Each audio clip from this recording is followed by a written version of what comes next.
Los presagios que él tiene, porque hay una serie de presagios que recopiló muy bien el gran maestro que acaba de fallecer, don Miguel León Portilla, que habla de estos presagios, que él veía cosas o que tuvo sueños. Por ejemplo, uno de ellos, quizá el más conocido, es que uno de los presagios de Moctezuma decía que se oía una mujer en las calles de Tenochtitlán en las noches gritar: ¿dónde quedarán mis hijos? ¿Dónde estarán mis hijos? Exactamente, es la versión, digamos, indígena de La Llorona. Luego se complementará con la versión española de la mujer indígena que tiene hijos con un español, y el español se regresa a España para casarse como debe de ser, y la abandona, y entonces ella mata a sus hijos, y supuestamente esa es la versión española. Pero uno de los presagios que supuestamente anunciaban que algo iba a suceder, no necesariamente que iban a llegar los españoles, sino que algo iba a cambiar, es La Llorona indígena. Podrías decir que tenía Cortés como individuo? O sea, porque hablamos de una serie, a mí muchas personas me han preguntado, bueno, ¿por qué Cortés y por qué no hacer una serie sobre Moctezuma? O sea, ¿cuáles son las virtudes de Cortés para hablar de él? Mira, generalmente, como dicen, la historia la escriben los vencedores. Tenemos más elementos para poder biografiar a Cortés de los que se tiene para Moctezuma, aunque a Moctezuma también le podemos añadir cosas porque, como lo conocieron los españoles, muchos de los españoles, por ejemplo Bernal, hace muy buenas descripciones de quién era Moctezuma. Pero, ¿por qué tendríamos que...? El libro de Bernal Díaz del Castillo es extraordinario. Y yo insisto, o sea, si uno quiere iniciarse en el conocimiento de la conquista, vayan primero a Bernal. Yo sé que hay ahorita muchas biografías muy buenas, pero él estuvo ahí. Yo insisto, cuando te dicen es que es subjetivo, es que es su propia visión, pues sí, pero fue testigo y protagonista. Él estuvo ahí junto a Cortés. El otro día me decían, pero es que ¿cómo podía estar en todos los lugares? Eran 300 españoles. ¿Qué decían de Cortés? Amable, carismático. Mira, le gustaba muchísimo hablar con dichos. Para todo tenía un dicho, para todo. Luego le gustaba mucho comer bien, comía muy bien, no bebía con prudencia. Era alguien, te digo, con mucha paciencia, prudente y mesurado, muy ambicioso, eso sí, muy ambicioso. Sí le movía el tener riquezas. De hecho, en algún momento dado, habiendo consultado a un cartomancista o algún nigromante en su juventud, le llegaron a decir que él podría llegar a ser alguien muy importante. Entonces se creía ese tipo de cosas. Ultra religioso, o sea, siempre llegaba a todos lados.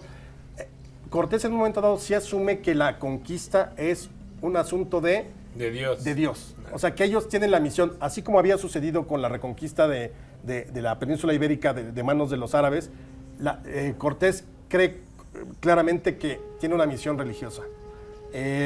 Mujeriego, sí, eso sí, ahí sí. Y no me refiero como a tengo esposa y pues tengo mis capillitas, no, o sea, sí era de los que podía tomar mujeres sin ningún tipo de problema, ni tipo de conciencia moral. No tenemos claro de violaciones, digamos, ni tampoco de que los españoles llegaran y arrasaran. En la leyenda negra se cuenta que sí, pero al parecer, por ejemplo, Pedro de Alvarado se casa con la hija de Xicoténcatl, uno de los señores de Tlaxcala. Doña Luisa le ponen, la bautizan y va a tener hijos y descendencia con ella. Es decir, tampoco era un rollo de, abusamos de las mujeres, las abandonamos, no. Y se quedan con los hijos. Y se queda con los hijos y los hijos se heredan y demás. Entonces, hay muchas cosas que creo que en la generalidad o en la historia oficial se pierden cuando es que vinieron los rufianes, los bandidos, los de las cárceles. No, era gente que estaba buscando lo que hoy serían los migrantes. Migrantes que buscan mejorar su condición. Sí, una mejor calidad de vida. Una mejor calidad de vida. Ahora, que se la jugaron, porque no sabían qué iban a encontrar. Resultó. Iban a lo desconocido. Claro. ¿Sí? Pero les resultó, porque además también tenemos que hablar de esta riqueza cultural que ellos encontraron aquí. Claro. ¿No? Porque nuestro país también tenía una grandeza. Que yo creo que no tanto la apreciaron, porque era totalmente diametralmente opuesta. Claro, a lo que y ahí ellos ya entra creían. un asunto de culto y que se transforma, pero la gran Tenochtitlán, las culturas, los mayas, lo que funda México, los orígenes de nuestro México también son muy importantes. Claro, al final se mezclan los dos, y a diferencia de lo que decía Pedro hace un momento, la colonización en Norteamérica fue brutal, ahí sí fue un genocidio. Aquí no, aquí sí hubo un mestizaje, una fusión. Los tlaxcaltecas fueron tratados con muchas diferencias porque habían sido aliados de los conquistadores. Es decir, tiene muchos claroscuros la conquista, no solamente es el asunto de llegaron, invadieron y acabaron. Por eso creo que series como Hernán te permiten en un momento dado volver a repensar la conquista, ver que al final venimos de ahí, o sea, no hay de otra. Nosotros no somos herederos directos de los tlaxcaltecas o de los mexicas o de los chichimecas, no. Es la suma de ellos. Usted se pierde en el pueblo vasco, ¿eh? Sí, un poquito, eso sí. Un placer platicar contigo. Muchas No, gracias, gracias por la Lo invitación. envidio por el conocimiento de Ay, todo pero esto. muchas No, gracias. ahora tendrás que regresar para que sigamos hablando de historia. Ah, claro. Si quieren, organizamos un post cada capítulo y lo vamos Ah, platicando. eso estaría muy Sería bien. fantástico. Claro que sí. Muchas gracias. Muchas gracias, Alejandro. Muchas gracias a ustedes por escucharnos y vernos.